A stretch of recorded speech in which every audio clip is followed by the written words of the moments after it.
Getting back to work on old Red here. I got all the wiring in the dash finished up how I wanted it. Then I went through and cleaned up the instrument cluster, replaced all the little light bulbs in the back side, so now when the headlight switch is pulled, everything lights up on the cluster as it should, and then all the gauges and so on and so forth function properly. So got all that put back together. Now it's time to pull the steering column out, because I've got all the parts here to fully rebuild it.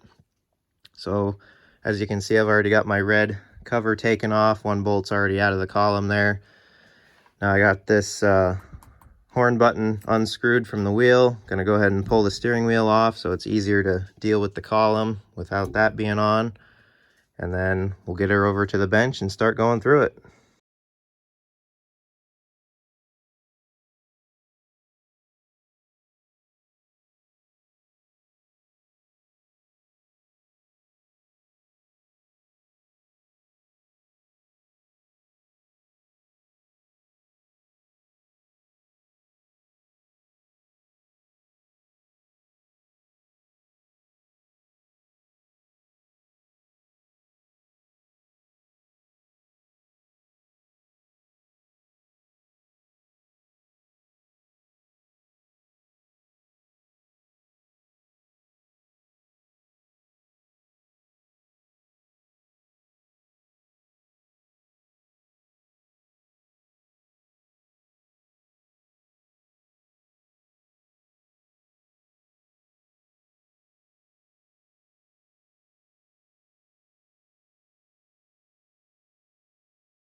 There we go, wheels off. So now we'll go out under the hood and undo the plate that holds it to the firewall, and then we can pull it out this way. All right, those 3 top bolts are out for that plate, and then the band clamp around the plate is loose, and then I took the bolt out for the steering shaft U-joint there where it connects to the shaft of the column. Now, as you can see, there's more bolts that come through on the other side. There's another plate on the other side of the firewall, so we'll go get those bolts taken out. Take that plate out, and then we can pull the column. All right, there's that other plate. Got it all undone, bolts are out. There's that plate out of the way, and then the little clamp, you can just slide it down the steering shaft, and then once it separates from that joint there, it can come off, which that's what I'm going to do, because I'm going to pull this shaft out as well and replace that U-joint. I've got a new one on the way. So now we're ready to pull the column out. We'll just undo that one bolt holding it up, and then she's done. We'll take the turn signal arm off so that doesn't get bent or broken messing around with this thing.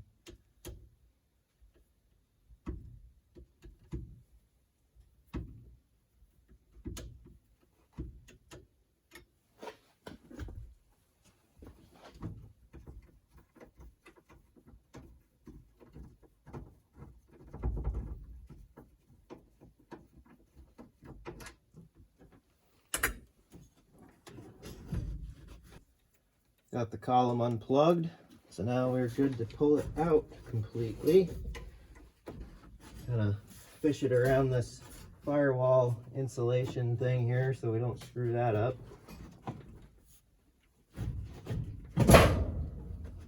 There's the steering shaft out there undone.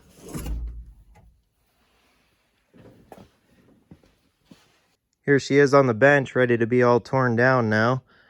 Now, fun fact about this column, if you've watched some of my older videos, you'll know I have a red 1970 Ford F100 four-wheel drive, and this column is actually out of that truck. Now, before I got that truck, it was at one of the local junkyards here in town, and I went to that junkyard a couple years ago and bought this column out of it because my Highboy here, for some reason, somebody swapped in an absolutely worn out automatic column, and it still had the automatic shifter, and it was black, so it didn't really look right in the truck, of course.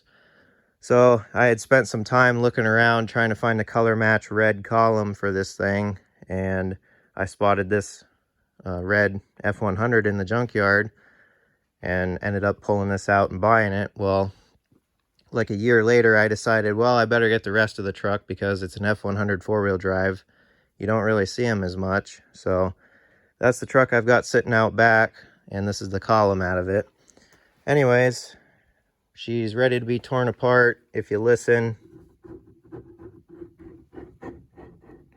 sounds pretty worn out. I kind of just sprayed WD-40 down this before I threw it in this truck, so I think going through this and absolutely rebuilding it 100% and back up to par would be a good idea, so I don't run into any issues on the road with it, even though it seems like it works fine. But we're going to tear her apart and go through it. I don't think I bought one of these seals, so I'll have to be careful with this one and hopefully try and get it off without wrecking it. If not, I'll just have to order one. And then things like up here, the turn signal plastic piece ended up breaking, so it doesn't cancel on one side. I've got a whole new mechanism to throw in there as well, and then I think it's got the whole wiring harness on it too. So we'll start tearing this thing apart and see how bad it is.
Well, she's pretty well torn apart already.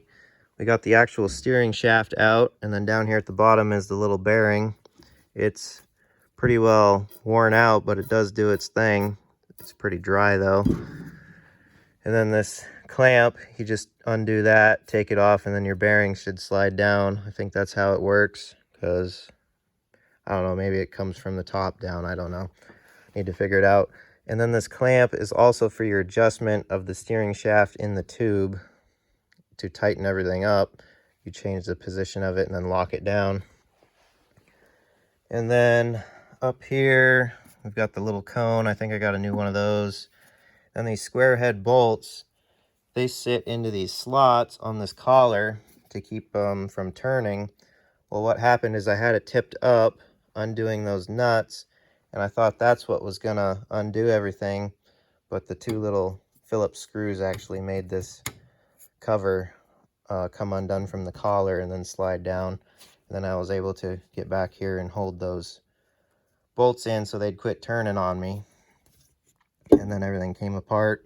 And then up here at the collar is your upper bearing. It's pretty well worn out too. Pretty scungy looking and crunchy feeling. Now, as far as the wiring for the turn signal mechanism, it runs down the tube here in that little channel. Now, what's going to have to happen is on the new part, because the new mechanism comes with the whole harness, I'm going to have to study the wire positions in the plug and unpin all of them so that I can run them through the tube, because there's no way that this plug is going to fit through there. So rather than studying how they go on this wiring system, I'll just look at the new one, because I'm sure the wire colors are going to be a little bit different, just because it's a generic, you know, part rather than a year specific color thing. So to get this out, I'll either have to cut them or probably just unpin them all from here and then pull it through. So I guess down here, this can just stay unless I want to get, you know, super crazy making everything pretty again. It's kind of rusty because that F100 had no hood on it, and this was outside against the firewall. But I may just leave that to preserve that seal, because it's still a tight fit around the tube. So probably just end up leaving that since I don't have a new one.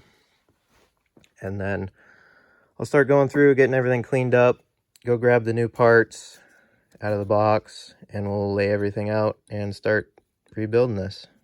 Got all the new parts unboxed and laid out. I just kind of went through and matched everything up, make sure everything's the same to what we took out of this column, and so far so good.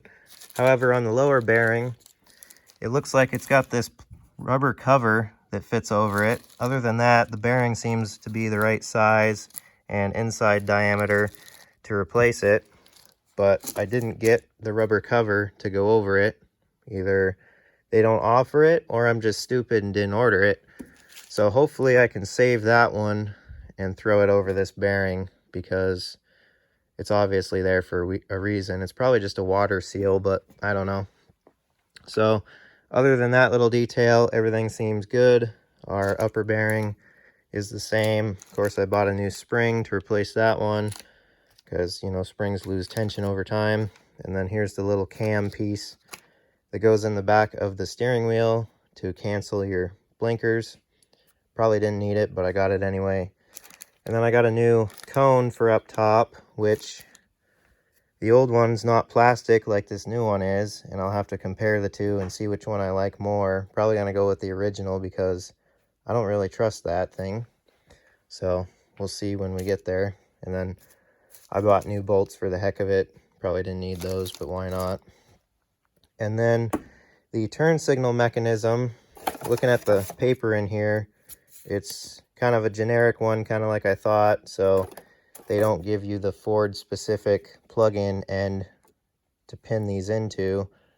So I'll just have to take all those out and reuse that end. So once I get this old one out, I can put the new bearing in this collar and then run these wires through that and down the tube and then back out through. And then I'll just have to slowly go through it and pin everything to how this one's set up, because different colors, of course, but not too bad. We'll get through it. No big deal. So now that all the parts look good, seems like I have everything other than that rubber piece for the lower bearing. I'll go through and start cleaning stuff up, prepping it for the new parts. We'll get this old mechanism out so I can, you know, deal with this stuff, and we'll stay after it. All right, got this piece all cleaned up. The old bearing's out, obviously. Here's that. All nice and grungy and crunchy. Now, the new bearing, it's supposed to be a press fit in there. That's what all those little grooves are for, and then I had to punch the old one out. Now, if you take the new one, it just falls in there and doesn't want to press in. Now, in this sense, you could stake the side of it so that it pushes material out and helps it press in. But on something like this, I don't want to crush it or damage it. So I took a piece of a soda can, cut it to width, and then I'm going to stick that down in there, and it can shim that bearing in there and have a nice tight fit. There, that shim method worked great. It's in there tight, so now the bearing won't actually spin and ruin this collar. So just the center actual bearing part will spin now. Then I took the ball peen hammer and kind of used the ball edge and went around the whole edge of the bearing. So she should stay in there. At least it fits good and tight now with that little shim. So that's a trick you can use in case you didn't think of that. Just cut up a can and send it in there. All right, got the new turn signal mechanism in there. It's kind of stiff, but I guess it'll wear in. Put the arm on here to change the position to get to these two screws, but that plate's bolted down and the mechanism's ready to go. Of course, the new bearing's in, obviously, so we should be done down in there. Now I can go ahead and work on feeding the wires through the tube, and then we'll get them pinned into the plug. Took a little bit, but she's fed through there, and all the new wires are pinned into the original plug, and it's still in good shape, so I'm confident it's not gonna, get brittle and break or anything like that. So that's all set. Now we can get the collar put back onto the tube, and then this slid back up and all screwed back together because we're pretty much done as far as that goes. And of course we got the old one here, and that can get saved for spare parts. Then I'll go ahead and clean up this steering shaft so we can put new grease on there. And then I'll take this clamp loose and see about getting this old bearing off, then getting the new one on. And then basically other than that, she's pretty well all set. It just comes to, the little parts up top like the cone and the spring and the steering wheel going on. These things are pretty well simple, so that's always good. Gotta love an old manual column that doesn't have the key ignition mechanism in it. So we'll go ahead and start cleaning up that steering shaft. Down here at the lower bearing, I got this clamp taken off. So now I'll go ahead and take the shaft over to the wire wheel and start cleaning it up so that the old bearing will come off nice and easy, and that we can get our new bearing on nice and smoothly without it wanting to hang up on this rusty, grungy stuff on the steering shaft. And then before I start tapping on the bearing to get it off, I'll take a tape measure and just measure where it's at on here so that I can get the new one kind of close and in the ballpark to how this one was set, and then our clamp can go back on to hold it. But I think any fine adjustment will be once it's back in the column and everything, and then I can change it a little bit there if there's any up and down play in it. But for now, I think just measuring it will work fine. So I'll go ahead and get this cleaned up. Looking a lot better. That's all clean now. New bearings on here to where the old one was. Went on pretty easy. You just want to hit them on the race rather than the cage or anything, because if you do that, you'll wreck them.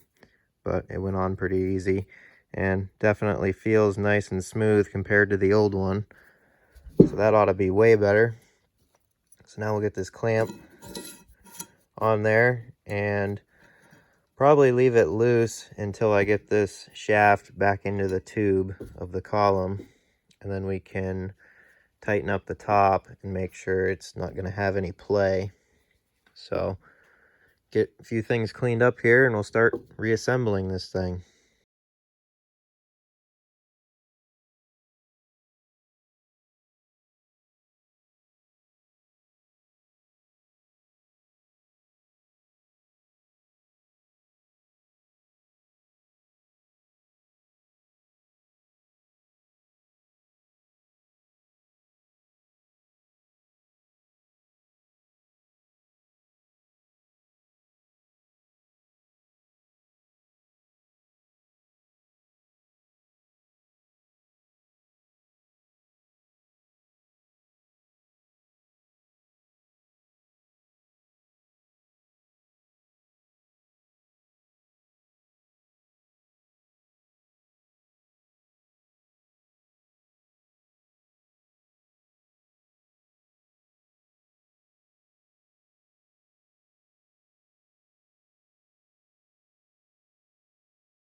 It was all going together good till we got to the lower bearing setup, and this is why I left that clamp off until I figured it out.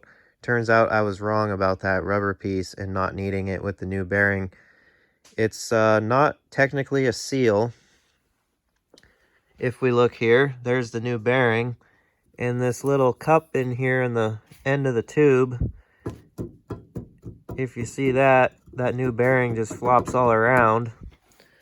So the purpose of this rubber is, as you can see, it now split on me, so there's no really saving that now. Plus it's pretty cracked up anyway. But if you notice that taper that it's got to it, and then if we slide that in there like so, and it's a nice tight fit, it does that. It just acts as a like bushing for that bearing and centers it in the tube and keeps it from flopping all around. That's a very stupid design if you ask me, because, you know, rubber does this and then look what you end up with. So I am going to have to order some more parts and hope I can get either a new rubber piece or a different bearing to fit that. There's a couple different options. They make a new aftermarket thing where you drill out the tack welds on this cup down here, and they make a billet bearing piece that slips in there, and you screw it down through the tube. Don't really want to get all involved in that, but if I have to, I will. Now, I went on my phone and looked on LMC some more, which is where I got all these parts from. And the funny thing is, 1970 F100 four-wheel drive column parts are separated from 71 and 72 four-wheel drive column parts, which is interesting because I shopped everything for a 1970 F100 four-wheel drive column, because that's what this is, even though the whole truck's a 71.